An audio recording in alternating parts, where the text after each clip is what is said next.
आज शनिवार का दिन है, जिस दिन अपन इस दरिद्रता से मिलने के लिए पीपल के पेड़ के नीचे आए हैं। हिंदू धर्म में ये दिन पीपल के वृक्ष के लिए पूजनीय होगा। जो भी शनिवार के दिन पीपल के वृक्ष की पूजन करेगा, दूध चढ़ाएगा या मिष्ठान का भोग लगाएगा, लक्ष्मी और नारायण उसके घर में प्रवेश कर जाएगा। लक्ष्मी और नारायण उसके घर में प्रवेश करेगा। इसलिए नियम बनाया। कौन से दिन का? शनिवार। लक्ष्मी जी बोली, नारायण आपने तो एक दिन का वार लिख दिया। शंकर जी ने 7 वार बनाए हैं, रविवार, सोमवार, मंगल, बुध, गुरु, शुक्र और शनि। ये शिव जी ने बनाया। अब एक दिन आपने अपना बना लिया, बाकी के दिन अगर कोई इस पीपल के वृक्ष के नीचे आएगा और यहाँ तो दरिद्रता बैठी है, तो उसका क्या होगा? भगवान नारायण बोले, सुन दरिद्रता, तेरे से एक विनती है, अगर कोई भी मनुष्य इस पीपल के पेड़ के नीचे अगर 7 दिन में आता है और उसके हाथ में अगर कोई सामग्री होती है तो तू उसके घर में प्रवेश नहीं करेगी। नियम है पीपल के वृक्ष का, या तो पानी का लोटा लेकर जाओ, कुंकू का चोपड़ा लेकर जाओ, शक्कर लेकर जाओ, या पेड़ के नीचे चींटी को डालने के लिए आटा ले जाओ, पर खाली हाथ पीपल के वृक्ष के नीचे कभी मत जाओ, कभी नहीं जाओ। खाली हाथ जाओगे तो दरिद्रता तुम्हारे घर में प्रवेश करेगी। दरिद्रता उठकर खड़ी होकर बोली, नारायण तुमने अपनी मनमानी करी है, एक दिन मुझे भी मेरा चाहिए। भगवान ने कहा, बोल कौन सा दिन चाहिए? दरिद्रता कहती है, रविवार के दिन इस पीपल के वृक्ष के नीचे मैं दिन भर नृत्य करूं, इसमें रहूं, और जो यहां आए रविवार को मैं उसके घर में प्रवेश करूं। भगवान ने कहा, ठीक है। दरिद्रता, रविवार का दिन एक ऐसा दिन रहेगा जिस दिन तू इस पीपल के वृक्ष के नीचे नृत्य करेगी, और जो आएगा इस पीपल के वृक्ष के नीचे तो उसके साथ प्रवेश करेगी। मैंने तुझे वर दिया।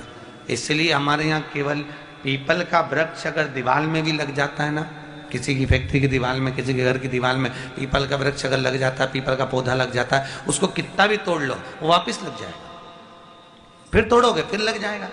अगर पीपल के पौधे को तोड़ना है तो केवल रविवार का दिन एक नींबू, एक मिर्ची और बमूल का कांटा, ये 3 चीजें रखने के बाद में आधे घंटे बाद रविवार के दिन पीपल के पेड़ को उखाड़ कर फेंक दो। दूसरी बार कभी पीपल दीवार में लगता ही नहीं, कभी नहीं लग सकता। केवल एक रविवार का, केवल एक संडे, इतवार का। घर में दीवारों पर अगर पीपल लग भी गया है, इसलिए पीपल के वृक्ष को उखाड़ने का, अगर घर में पीपल लगा हुआ है या पीपल का पौधा हमारे घर में लग गया, उसको उतारना, निकालना, लगाना, तो पीपल के वृक्ष को अगर निकाला जाता है तो रविवार के दिन, और अगर पीपल के वृक्ष को कहीं लगाया जाता है तो सोमवार के दिन या मंगलवार के दिन, बुधवार के दिन, इन दिनों में लगा सकते पीपल के वृक्ष कहीं लगाना। शनिवार का दिन एक ऐसा दिन होता है जिस दिन पीपल के वृक्ष को कहीं जाकर लगाया नहीं जाता, क्योंकि शनिवार के दिन पीपल के वृक्ष के नीचे लक्ष्मी रहती है। हम अपने हाथों से अगर पीपल का वृक्ष किसी दूसरी जगह पर शनिवार को रोपित करते हैं तो हमारे घर की लक्ष्मी अपने घर से छिन्न होकर चली जाती है। इसलिए शनिवार के दिन पीपल लगाया नहीं जाता, किसी के घर जाकर उसको वापस पलटा नहीं जाता। लग गया उसको डाल। प्रभु मेरी धर्म पत्नी को कहाँ रखूं आप बताओ? वो तो जहाँ यज्ञ होता है, अनुष्ठान होता है, दान होता है, पुण्य होता है, सत्कर्म होता है, वहां जाने को तैयार नहीं। अब करूं क्या? भगवान ने बोला, एक काम करो। दुर्वासा जी बोले, जिसके यहाँ रात्रि में बर्तन झूठे पड़े रहते हो उसके घर में इस दरिद्रता को लेकर तुम प्रवेश कर जाना। जिसके यहाँ रात्रि में बर्तन झूठे पड़े हो वहां लेकर प्रवेश कर जाओ। दूसरी जगह दुर्वासा जी बोले, जो स्त्री घर में दोपहर के समय पर सो रही हो उसके घर में इसको लेकर प्रवेश कर जाइए। जो स्त्री दोपहर के समय में घर पर सो रही हो इस दरिद्रता को लेकर प्रवेश कर जाइए। तीसरा, जिसके यहाँ पर दरवाजे पर कांटे वाले पौधे लगे हों उस घर में इस दरिद्रता को लेकर प्रवेश कर जाइए। दरिद्रता, कितनी सुंदर बात कही है। दाता और विधाता, कौन कौन? दाता और विधाता। लक्ष्मी और दरिद्रता के सगे भाई हैं। कौन कौन? दाता और विधाता। दाता को फिटकरी प्रिय है, विधाता को नमक प्रिय है। ये दोनों हमेशा लक्ष्मी को और दरिद्रता को दोनों को समझाते थे, दोनों में प्रेम बढ़ाते थे।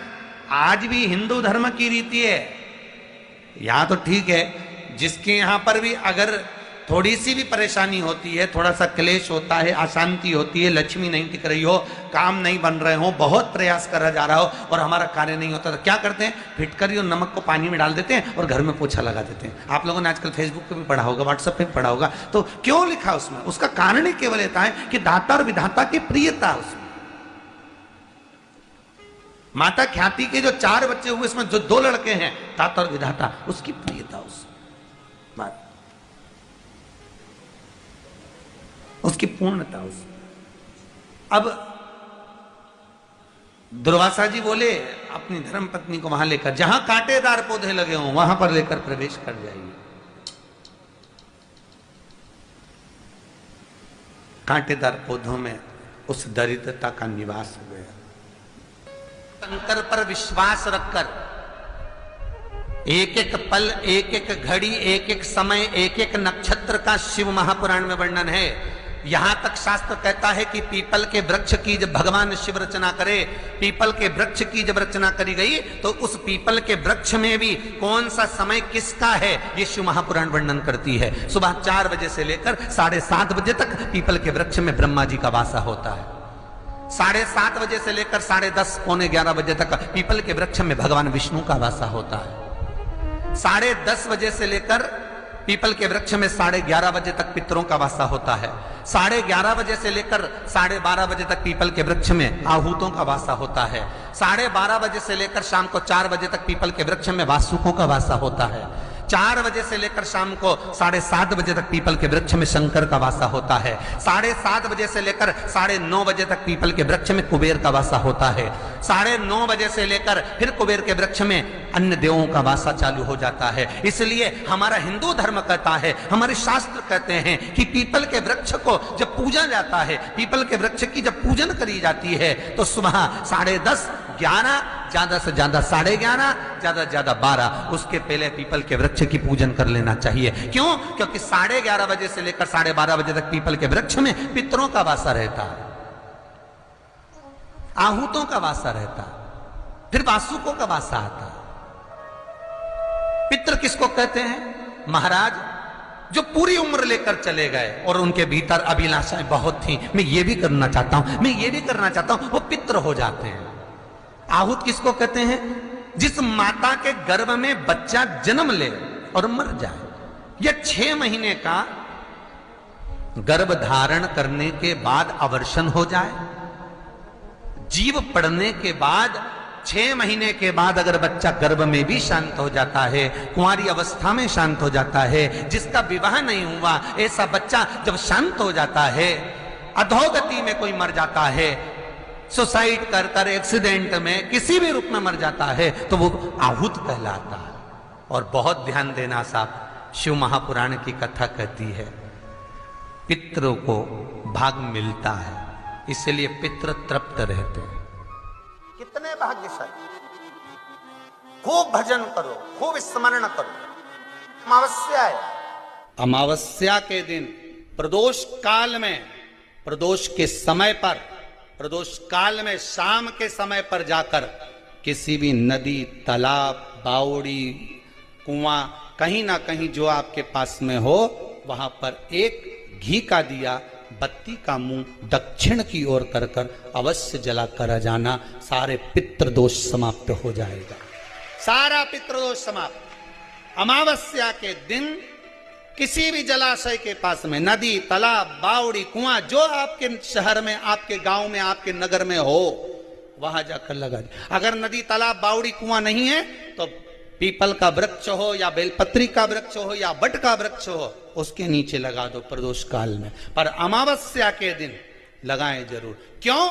क्योंकि अमावस्या के दिन पितृ शाम के समय प्रदोष काल में शंकर भगवान का नाम जाप कर कर नदी, तालाब, बावड़ी पर पानी पीने जाते हैं। वहां से जल का आचमन कर कर पितृ अपने लोक को चले जाते हैं प्रदोष काल के समय पर। इसलिए प्रदोष काल में जलाशय के पास में बावड़ी, कुआं, नदी, तालाब के किनारे पर दिया लगाया जाता है दक्षिण की ओर मुख कर कर बत्ती का। तो पितृ आशीर्वाद देते हुए जाते हैं कि फलो फूलो, आगे बढ़ो, उन्नति करो, तरक्की करो। ये पितरों का आशीर्वाद रहता है, पितरों का वर रहता है। आप देंगे उसको मिलेगा। पितृदोष है ये आपको कैसे मालूम पड़ेगा?